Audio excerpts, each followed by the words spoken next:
بسم اللہ الرحمن الرحیم۔ آج کا ہمارا عمل ہے غائب یا بھاگے ہوئے شخص کو واپس بلانے کا عمل۔ اور آج کے عمل کی طرف بڑھنے سے پہلے آپ لوگوں سے گزارش ہے کہ ویڈیو کو لائک اور شیئر کریں، چینل پر نئے ہیں تو چینل کو سبسکرائب کریں، بیل آئیکن ضرور دبائیں تاکہ اس طرح کی مفید ویڈیوز آپ تک پر وقت پہنچتی رہیں۔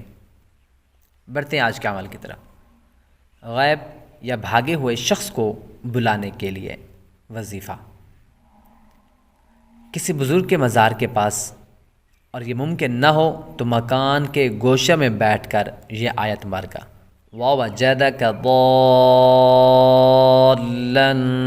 فَهَدَىٰ وَوَجَدَكَ عَائِلًا فَأَغْنَىٰ 990 بار پڑھیں، پھر ایک بار پوری سورہ والضحیٰ پڑھ کر دعا کرے، انشاءاللہ عز و جل وہ واپس آ جائے گا۔ کہ اگر کوئی انسان بھاگ گیا، کوئی بچہ بھاگ گیا، کوئی بڑا نوجوان لڑکا بھاگ گیا یا کوئی انسان غائب ہو چکا ہے تو یہ آیت اگر پہلے ممکن ہو کسی بزرگ کے مزار کے پاس جا کر، اور اگر یہ ممکن نہ ہو کسی بزرگ کا مزار پاس میں نہ ہو تو کسی آپ کے اپنے مکان کے گوشے کے اندر ایک کونے کے اندر بیٹھ کر یہ آیت مبارکہ 990 بار پڑھیں، اور پھر جب 990 بار مکمل ہو جائے تو ایک مرتبہ پوری سورہ والضحیٰ پڑھ کر دعا کریں، انشاءاللہ عز و جل وہ بھاگا ہوا یا غائب شدہ انسان واپس آ جائے گا۔ دوسرا عمل، بعد نماز عشاء 41 بار سورہ والضحیٰ مع بسم اللہ شریف پڑھ کر کھڑے ہو کر مکان کے 2 گوشوں میں اذان اور 2 گوشوں میں تکبیر کہہ کر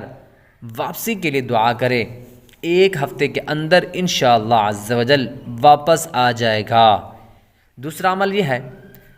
کہ سورہ والضحیٰ 41 بار بعد نماز عشاء پڑھیں بسم اللہ شریف کے ساتھ، اور یہ پڑھنے کے بعد کھڑے ہو کر مکان کے 2 کونوں کے اندر اذان دیں اور 2 کونوں میں اندر آپ نے تکبیر کہنی ہے، تکبیر کہہ کر واپسی کے لیے دعا کریں کہ یا اللہ پاک جو بھاگا ہوا یا غائب شدہ ہمارا انسان ہے، بھائی ہے، وہ واپس آ جائے تو انشاءاللہ تعالی ایک ہفتے کے اندر اندر وہ بھاگا ہوا واپس آ جائے گا۔